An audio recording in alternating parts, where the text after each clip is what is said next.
Hello there, you absolute savage. How are you going to make yourself happy and content? According to Happify Research, which doesn't, I know that sounds made up, but apparently it's a real thing.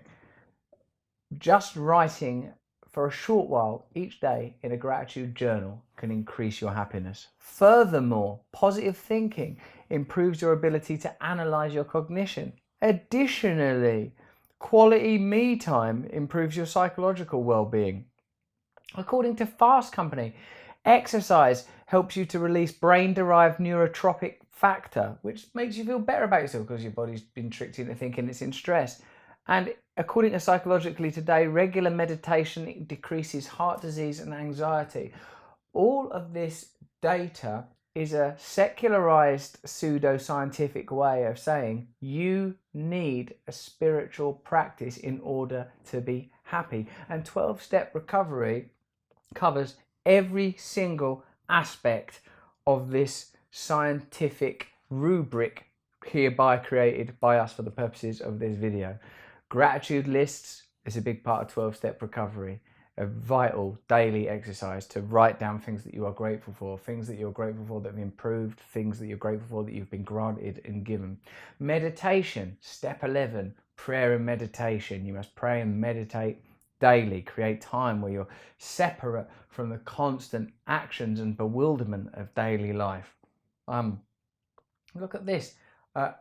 Positive thinking, acceptance, surrender, gratitude. All these principles are found in 12-step recovery. Essentially what I'm saying to you is that we're beginning to see scientific evidence that a spiritual program improves your quality of life. That if you have a system of being, instead of improvising your way through every day just based on maybe having a nice sandwich or watching some porn or looking forward to a trip to the cinema, that's not going to sustain you and fulfill you as having a relationship of some kind with your own deeper self, potentially an external, if there are such things as an internal and external in the deep spiritual realms, but a relationship with a form of higher power, of maintaining a state of gratitude and acceptance. All these things make you feel better.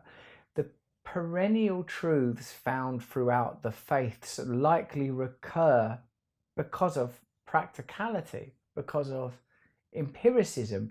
People have found throughout the world, throughout history, if you meditate, pray, be of service to others, remain grateful, you will be happier. That's not to say that throughout the world, similarly, religions haven't become institutionalized and weaponized in order to induce states of social control, subjugate and divide people. We all know that. We're not daft. But the fact is that embedded within spiritual and religious systems are tools for living, tools for dealing with the fact that we appear to be separate from one another, that everyone we love is going to die, that nature imposes conditions upon human beings that are hard to live with.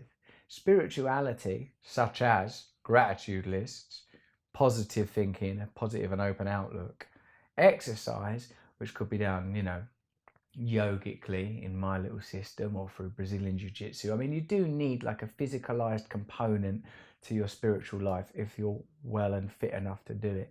And oh God, man, even when my mum had that accident, watching her like with a broken back and a broken neck and a perforated bowel, although they'd sewn that up at this point, watching her conduct like these little leg exercises, I thought, my God, this woman, she's just determined to live, It improves you.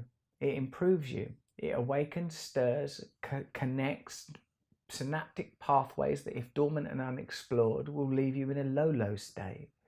So, essentially, the way you feel better about yourself is you conceive, construct, adopt a spiritual program. Ensure that these principles are frequently found and reinstantiated throughout culture, throughout the world. If they are, it's likely that it works. You can wait for the scientific data to be in because it's nice to know empirically, according to measurement, that things lower your blood pressure or slow down your heart rate or make you sleep better or make you lose weight. But don't get caught up in thinking that the physical and aesthetic component of spiritual life is what we're striving for. What we're truly striving for is the recognition that all of these things are transitory, superficial, ultimately meaningless, but you will feel better if you have a spiritual practice.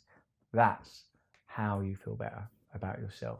If you enjoyed that video, you might want to watch my video on happiness. You can watch that if you want. The link is in the description.